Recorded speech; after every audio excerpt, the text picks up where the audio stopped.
கடவுள் ஐயப்பர் இருக்கிறத உணர்த்துற விதமா ஒரு 5 நிகழ்வு பாத்தீங்கன்னா நடந்திருக்கு. அதுவும் ஃபர்ஸ்டா இருக்கிறது பாத்தீங்கன்னா நம்ம தமிழ்நாட்டுல நடந்தது.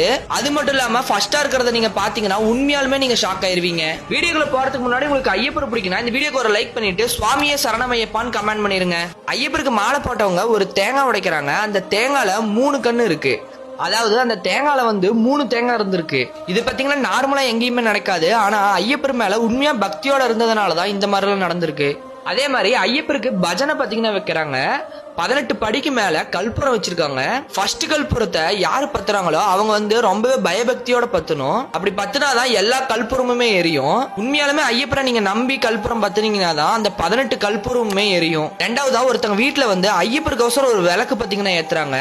அந்த விளக்கு பாத்தீங்கன்னா சடனா அமையற மாதிரி அமையுது, திடீர்னு எரியுது. இது பாத்தீங்கன்னா ஒரு டைம் நடக்கல, ரிப்பீட்டடா நடந்துகிட்டே இருக்கு. ஃபர்ஸ்டா இருக்கிறத பாத்தீங்கன்னா நீங்க உண்மையாலுமே ஷாக் ஆயிருவீங்க. உங்களுக்கு ஐயப்பரை பிடிக்கினா மட்டும் நம்ம பேஜை ஃபாலோ பண்ணிட்டு நீங்க மட்டும் இந்த வீடியோ பார்த்தது இல்லாம உங்க ஃப்ரெண்ட்ஸ் அண்ட் ஃபேமிலி எல்லாத்துக்குமே ஷேர் பண்ணுங்க. ஐயப்பரை நெய் பிரியர்னு சொல்லுவாங்க. அதுக்கு ஏத்த மாதிரியே ஐயப்பருக்கு நெய் அபிஷேகம் பண்ணும்போது மட்டும் ஐயப்பர் பாத்தீங்கன்னா கண் முழிக்கிறாரு. நீங்களே அந்த வீடியோவை பாருங்க.